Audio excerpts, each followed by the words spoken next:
My daughter-in-law erased me from the family photo, so I erased her name from the deed. Enough! My family photo cannot be ruined by an ugly old woman. The venomous voice of my daughter-in-law kept ringing in my ears as I accidentally heard it while cleaning up the storage room just behind a wall. The first time I saw the photo, I was sitting in my armchair, a lukewarm cup of tea on the side table, and my reading glasses slipping down the bridge of my nose. It was a chilly Sunday after Thanksgiving, and I was doing what most grandmothers do on quiet afternoons, scrolling through social media to feel, somehow, included in the lives I helped build. There it was, a family photo, on my daughter-in-law's Facebook page, taken on the front porch of the house I helped pay for. Framed with pumpkins and plaid blankets, all the little ones in matching scarves. My son stood tall, proud, with one arm wrapped around her waist, and their 2 children perched on either side like perfect little ornaments. Everyone was smiling. Everyone was glowing. Except for one thing. I wasn't in it. But I had been. I knew I had. I stood right there, beside them on that porch, hands folded neatly in front of me, wearing the blue cardigan my late husband loved. I remember brushing the lint off it just before they took the picture. So where was I? I scrolled through the comments. Such a beautiful family. You all look amazing. Picture perfect. Then I saw it. One friend asked, "Was your mother-in-law not there?" And her reply, casual like a tossed napkin, "Oh, she was there, but she looked off in the photo. I just cropped it to keep it clean. You know how lighting is." I stared at the words. Not angry. Not sad. Just hollow. It wasn't just that she cropped me out of the picture. It was how easy it was for her to do it, how naturally she explained away my absence, how comfortable she felt erasing me from a memory we shared. I waited a few minutes before calling her. I don't know why I called. Habit, maybe. Some small, foolish hope that this was all a misunderstanding. She picked up after the 3rd ring. "Hi, Mom," she said brightly. Too brightly. "I saw the picture," I said. A pause, then a sigh. "Oh, that. Yeah, sorry if that upset you. It's just, well, the photo didn't flatter you. You were kind of squinting and your cardigan made the colors look dull. I wanted it to be clean, aesthetically pleasing. You understand." "I understand you cut me out," she chuckled. "Don't take it personally. It's just a photo."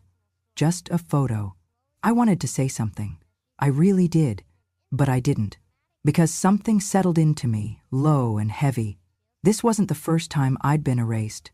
It had been happening for years, little by little, smile by smile, silence by silence. I remembered the birthday party 2 years ago when I wasn't seated at the main table. The Christmas where they forgot to buy me a gift, but made sure the dog had his own stocking. The school play where my name wasn't listed on the grandparent visitors list. The Mother's Day brunch I wasn't invited to. This photo wasn't an accident.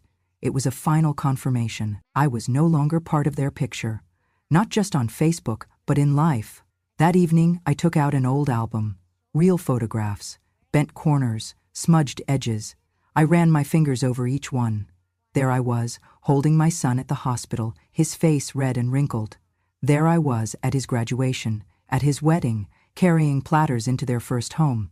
I had been in every photo that mattered. Until now. When I finally called my son, he sounded tired. "She didn't mean anything by it, Mom." "Did you ask her to take me out of it?" "No, of course not. But you saw the edited photo?" He hesitated. "Yeah.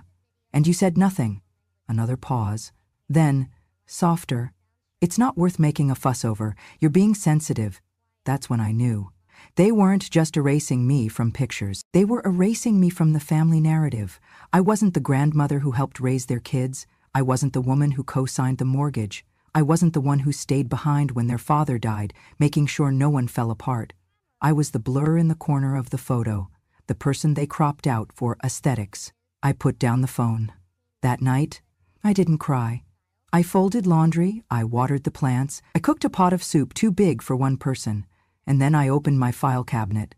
There, beneath tax papers and insurance forms, was the deed to the house, and there, next to my son's name, was hers. I ran my finger across it slowly, not with bitterness, with clarity. They erased me from a photo, but I had the power to erase something too, not to hurt, but to correct the story. To remind them, I may be quiet, I may be soft, but I am not invisible. When my son got married, I cried harder than I expected. Not from sadness, but from a quiet kind of pride, the kind that slips down your cheeks when no one's watching. He wore his late father's cufflinks. I'd polished them the night before.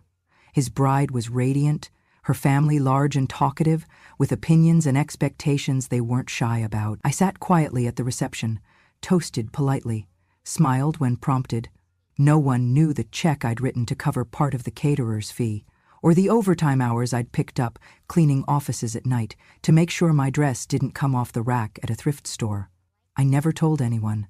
That became a habit, doing things in the background, quietly, without thanks. The first apartment they rented after the honeymoon was too small for the dreams they had.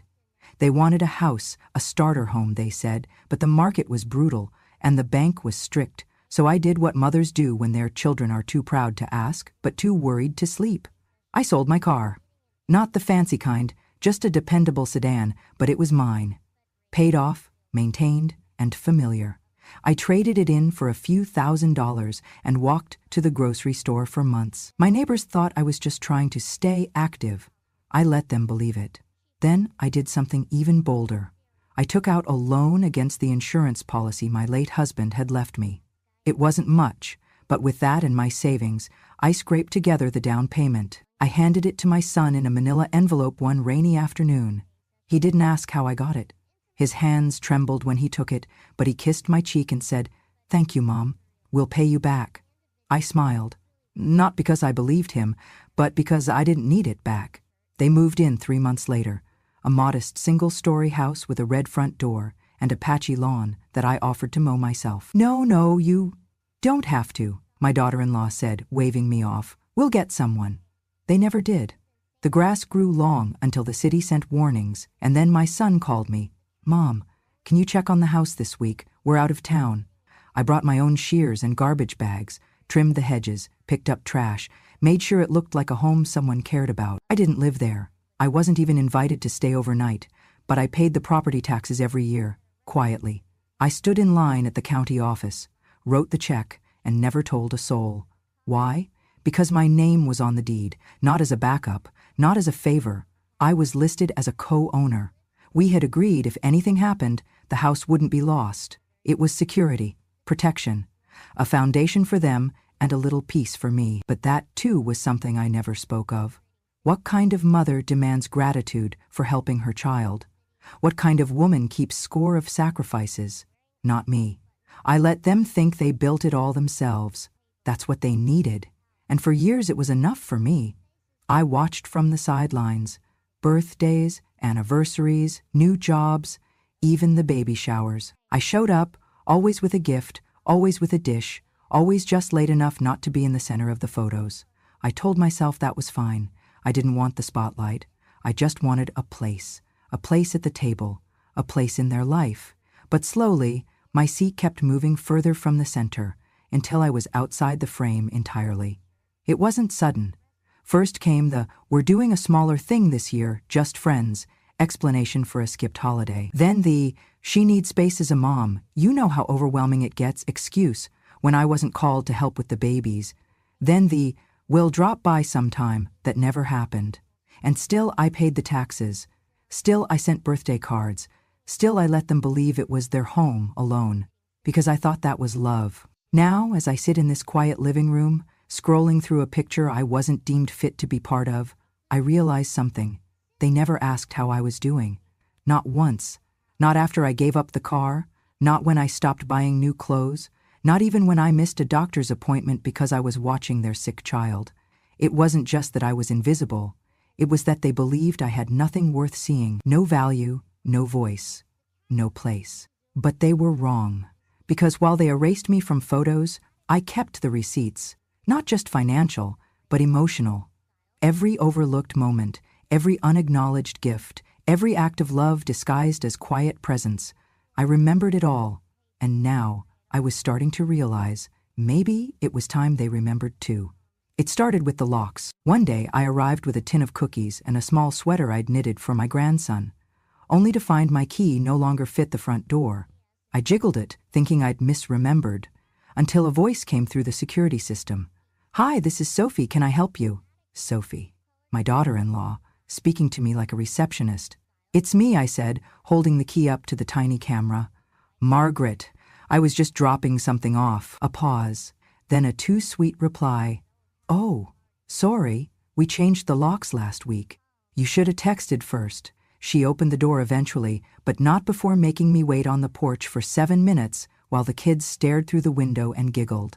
I handed her the cookies. She smiled like I was a stranger. "Thanks. I'll make sure the kids get them." That was the last time I saw the inside of their house without an invitation. From then on, Sophie created boundaries. That was the word she liked to use. Boundaries. "I'm sure you understand," she'd say, patting my hand like I was the child. "Kids need structure, routine. It's not good for them to get too many opinions." She told me not to buy them toys unless she approved first, not to offer snacks unless I cleared it with her, not to mention anything about how we raised children in the old days. "I know you mean well," she'd say with a tight smile, "but it's different now." One afternoon, I asked if I could take the kids to the park. She didn't even look up from her phone. "I don't think that's a good idea. You forget things sometimes, and they're fast. You might not keep up." I stood there holding a picnic blanket and 2 juice boxes. She didn't look up. I went home and cried into a sink of dishes, but the worst was what she said when I wasn't around. At a barbecue that summer, I heard her talking to one of her friends while I was carrying out lemonade. "Oh, Margaret, she's sweet, but she's not really family, you know? She's just around.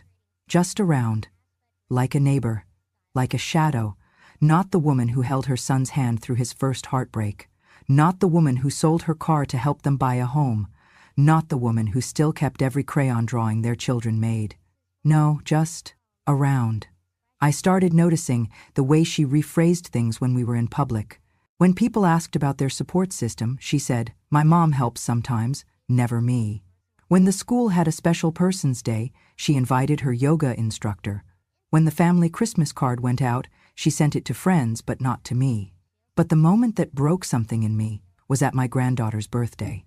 She was turning 5.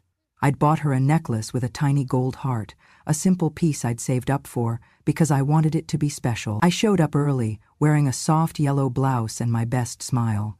The front yard was full of balloons and folding chairs, but when I walked up the driveway, Sophie stepped in front of me. "Oh, Margaret," she said, blocking the gate with her body. "Today's just for the kids. We're doing a themed party, fairies and stuff. It's all parents and classmates." "I'm her grandmother," I said, voice quiet.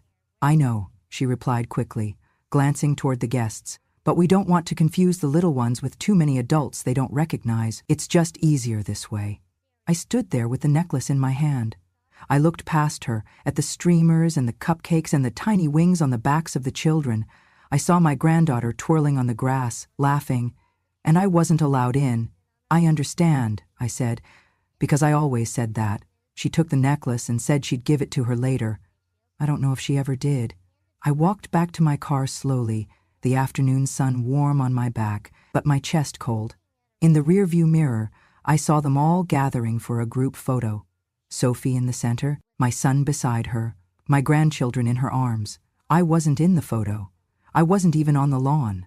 And in that moment I realized I was no longer a mother-in-law, no longer a grandmother, no longer anything they couldn't Photoshop out.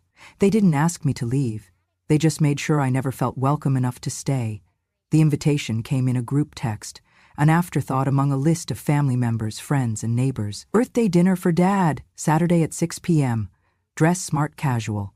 Food, drinks, and fun. No hope you can come. No looking forward to seeing you. Just a line item and a mass message like an event bulletin." But I still went, because it was her father's birthday, because I still remembered when her family was new to mine, because I hoped, deep down, foolishly, that maybe this time would be different. I wore a dark green dress with pearl buttons. Simple, neat, respectful. I brought a bottle of wine wrapped in ribbon and a card I'd written by hand with careful cursive like my mother taught me. When I arrived, the driveway was already full. Music drifted from the backyard, and laughter poured over the fence like smoke. I walked through the side gate and stood for a moment, watching.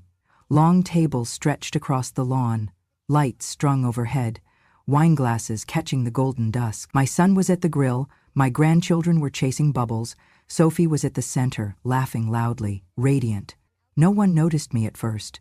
When they did, it was like an interruption. "Oh, hi," someone said. "You made it." A few polite nods, no hugs. No, "We saved you a seat."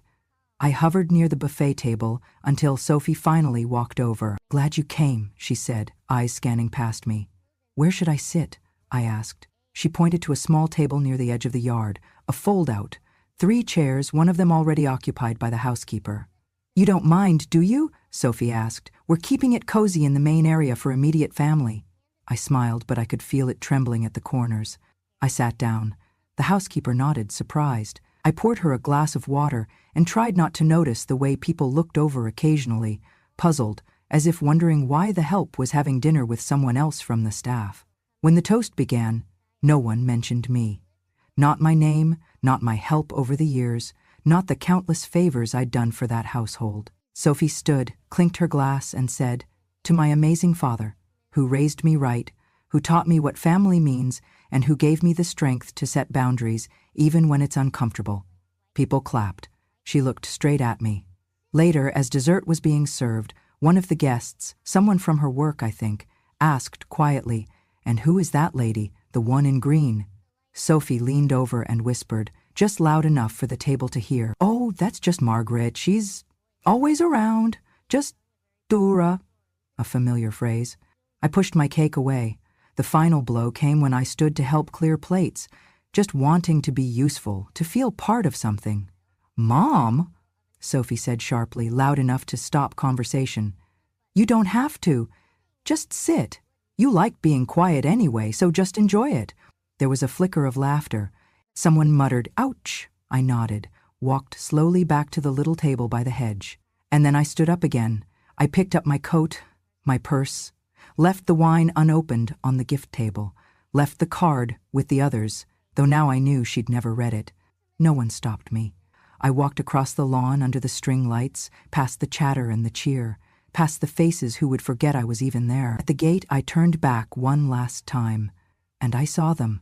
My son with his arm around his wife, my grandchildren running in circles, and me, standing outside of all of it. Not forgotten, just dismissed, like I was the woman who used to clean, who helped raise someone else's children, who used to belong to a house that now had no room for her name. As I walked back to my car, I didn't cry, not because it didn't hurt, but because the hurt had turned into something else, something sharper, something stronger, clarity. I was no longer welcome in their picture, but I still held the frame. It happened on a Tuesday afternoon, the kind of day when nothing seems important until everything is. I had come by the house to drop off a box of winter coats I'd saved from when my son was little, coats I thought my grandchildren might like, vintage, warm, and lined with the kind of care you don't find in stores anymore. No one answered the front door, but the gate to the side yard was open. I figured I'd leave the box on the porch with a note. As I stepped quietly along the gravel path, I heard her voice. "Sophie?" At first I thought she was speaking to the dog, something clipped and condescending, like, "always." But then I heard my name. "Just let her think she's still on the deed. It keeps her happy. No need to stir the pot." My hand froze on the porch railing. Then a male voice, my son's, muffled, hesitant. "I don't know, it just feels wrong." "She's old," Sophie snapped. "She doesn't use the space. We're paying all the bills now. She'll be better off in a facility with people her age." Silence. Then she said it. The phrase that knocked the air from my lungs. "End of the year, we'll move her into assisted living. I've already toured a few places, nice ones. She won't even know what hit her." I stepped back slowly, my hand gripping the porch column so tightly it hurt. The box fell from my other arm and landed with a thud. Inside, the voices stopped. I didn't wait. I turned, walked back through the gate, past the little herb garden I had planted with my grandson, past the broken paver stone I had offered to fix last spring. I didn't cry. I drove straight home, the car too quiet, the sun too bright. My hands stayed clenched at 10 and 2, my shoulders stiff with something I hadn't felt in years, resolve. At home, I walked to the hallway closet, the one with the fireproof box. I pulled out the folder labeled Property Documents and sat at the kitchen table. There it was, the deed, my name in print, black ink, legal and binding. My son's name was there too.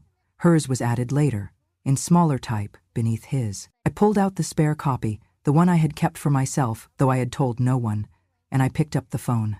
"Henry," I said when the lawyer answered, "it's Margaret. I think it's time we had a conversation about removing someone from my property."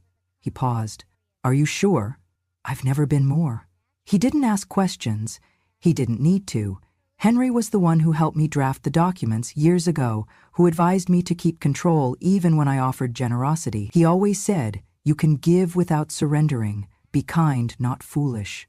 I had tried to be both. Now, I was just done. That night, I made myself a cup of chamomile tea and sat by the window. The stars were faint, the street quiet. I wasn't thinking about revenge.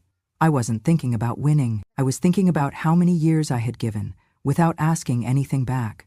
How many holidays I spent alone so they could have their space. How many birthdays I celebrated with nothing more than a voicemail and a late card in the mail. And now they wanted to move me out like a piece of furniture. They wanted me tucked away, silent, stored. They wanted the house, the life, the legacy. But I still had the pen. They forgot that. They forgot the one thing Sophie couldn't erase with a photo crop or a closed-door party. I was still the owner, still the mother, still here. And I was done waiting for a seat at the table. I was ready to reclaim the whole room. It took less than 2 weeks to remove her name. Henry made the arrangements quietly, discreetly, with a kind of reverence that only comes from knowing the weight behind the signatures. He didn't ask why. He already knew. I sat across from him in his office, hands steady, voice calm. The papers were stacked neatly, the ink flowing dark and permanent.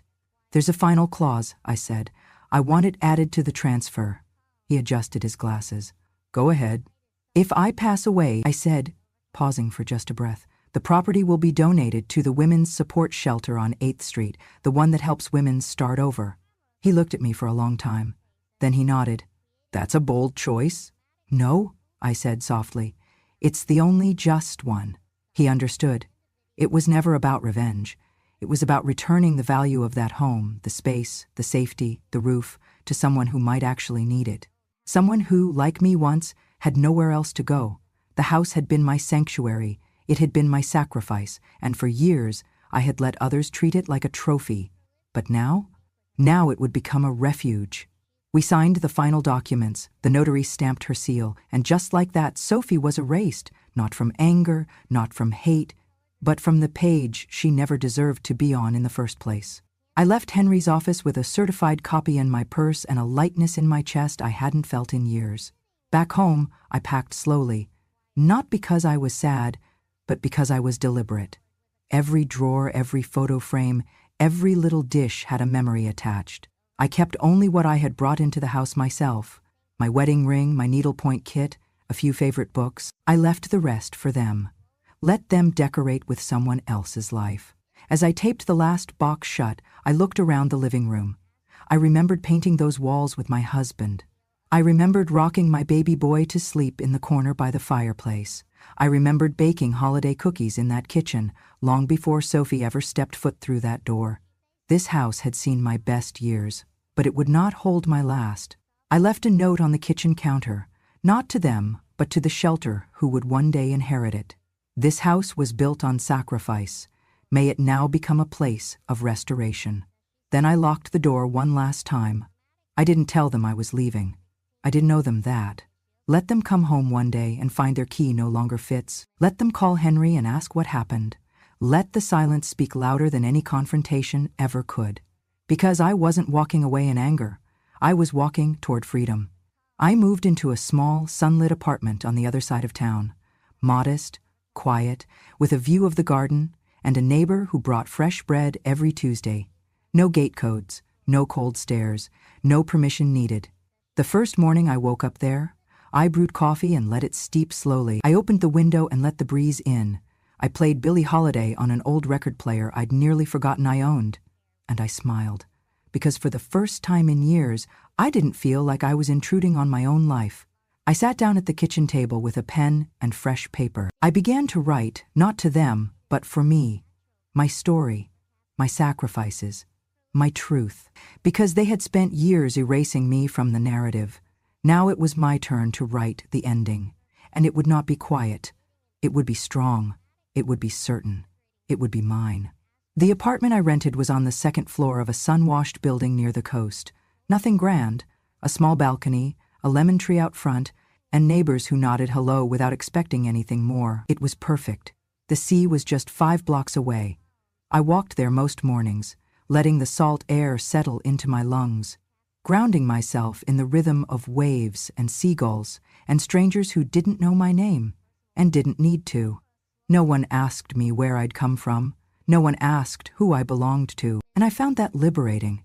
At the market, I ran into Nancy, an old friend from the library board I'd served on decades ago. We exchanged polite surprises, and before I knew it, she was inviting me to Tuesday tea with her circle of retired teachers and widows. I went once, and then I never stopped. We sat in sunrooms sipping chamomile, trading stories that had waited too long to be told. Stories of husbands who forgot anniversaries, of children who forgot phone calls, of dreams we tucked away in drawers for decades. We laughed. We swore sometimes. We reminded each other that our softness had always been a choice, not a weakness. One woman crocheted political slogans into doilies. Another ran a secret wine club for her church choir. We were old, yes, but we were not gone. Back home, I began stretching in the morning. Nothing fancy, just gentle movement to keep my joints awake. I played soft music and lit lavender candles. I cooked full meals, even if I ate them alone. I wasn't lonely. For the first time in years, my time was my own. I didn't wait for calls that never came. I didn't check the mailbox for belated invitations or thank you notes that never arrived. Instead, I wrote. I opened a blank journal and filled it page after page with memories I had carried in silence for too long. The nights I slept with one ear open when my son had a fever. The weeks I skipped meals so he could go to summer camp. The moment I handed over a check for a down payment without asking anything in return. I wrote it all, not for pity, not for applause, but to remind myself I was there. I mattered. I loved. And they didn't get to erase that. The journal grew thick. I began organizing it, chaptering the years, cataloging the lessons. I didn't call it a memoir. I called it evidence. Evidence of a life fully lived. Some evenings, I read back through old entries and found myself smiling, not bitterly, but fondly. Because even in the heartbreak, there had been beauty. Even in the betrayal, there had been resilience. One morning, I received a letter in the mail. Not from them, from the shelter. They thanked me, not just for the future donation, but for the note I'd left. A house built on sacrifice, a place of restoration. They said they'd read it aloud in a staff meeting. One of the younger caseworkers cried. That meant more to me than any holiday card or forced apology ever could. Somewhere out there, a woman might sleep soundly one day because of the choices I made. A child might have a warm room and a quiet corner to read in. That was enough. More than enough. On Sunday afternoons, I now bake bread. The smell reminds me of my own mother, her hands flour-dusted and patient. I write her name in my journal too, Agnes, because she was the first woman who taught me that silence can be holy, but it should never be mistaken for surrender. I'm not angry anymore. I'm not waiting anymore. I am just here, in my own space, in my own rhythm, in my own life. And for the first time in a very, very long time, I am not afraid to take up space in it. The envelope arrived on a Thursday morning, thick and official. It was addressed to my son, sent by Henry, the lawyer who had once helped us set up the original property deed. The same lawyer now carrying out my final act of clarity. Inside were 3 items. The first, a newly certified certificate of land use rights. My name stood alone now. Sophie's name was gone, legally, permanently. The second, a notarized transfer of ownership contract, stipulating that upon my death, the house would be gifted in full to the women's support shelter. It was airtight, signed, sealed, and untouchable. The third, a letter, handwritten. No bitterness in its ink, just quiet truth.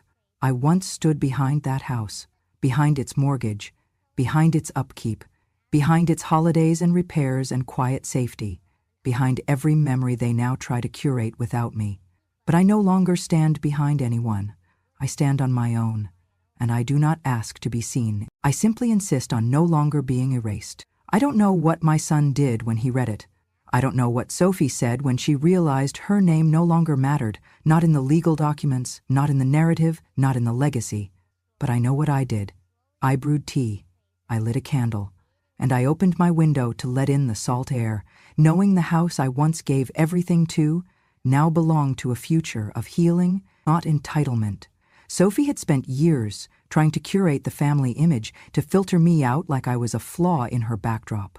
But legal ink doesn't smudge like digital pixels. This time, I was the editor.